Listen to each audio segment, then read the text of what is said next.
Bismillahirrahmanirrahim. My brothers and sisters, we often speak of Ibadah as the prayer we perform, the fast we endure, and the charity we give. But few realize that one of the most profound acts of worship, one that connects us to the next world, is the act of writing a will. Allah reminds us in Surah Al-Baqarah, verse 180. It is prescribed upon you when death approaches one of you, and he leaves some wealth, and that he should make a bequest for parents, close relatives, according to what is acceptable, a duty upon the righteous. Notice how Allah in the verse specifies kutiba alaykum.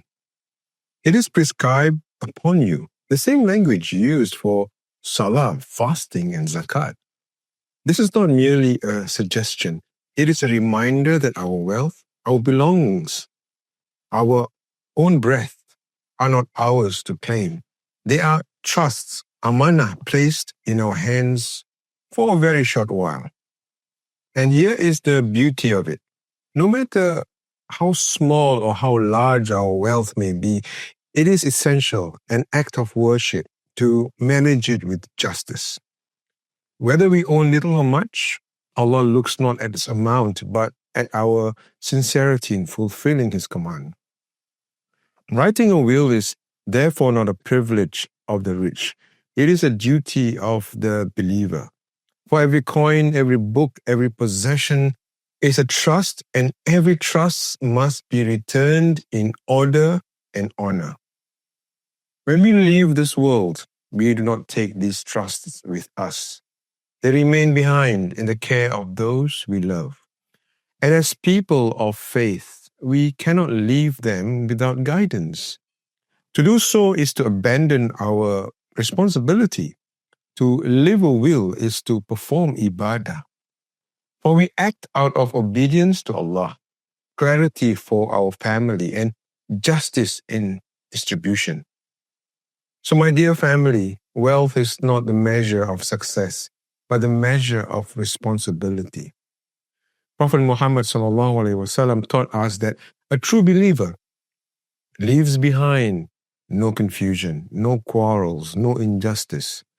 When we return to Allah, we should do so with hearts at peace, knowing that we have delegated this trust clearly to our heirs, our legacies, so that love remains, unity remains, and barakah continues.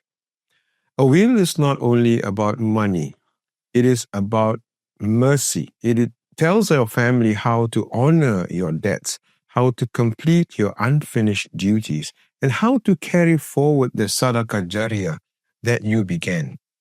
It gives clarity where there might be confusion. It gives comfort where there might be grief. And beyond the paperwork, the Wasiyyah is a spiritual legacy. It is your final act of leadership, your last khutbah to your family, reminding them to fear Allah, to stay united, to pray on time, and to love each other for His sake. So do not delay it. Write it with sincerity. Update it as Allah changes your circumstances. Treat it not as a burden, but as worship, a gift you leave behind that continues your obedience long after your soul has departed this world.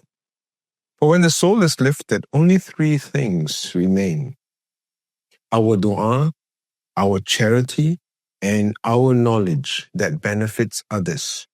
And a righteous will preserves all three by guiding wealth to goodness, by directing heirs to justice, and by leaving behind a path others can follow. May Allah make us among those who prepare with sincerity, who leave behind peace, not confusion, unity, not division, barakah, not burden. And may He accept our will, written and lived, as an act of worship and trust. Wabillahi taufiq wal hidayah. Wassalamu alaikum wa rahmatullahi wa barakatuh.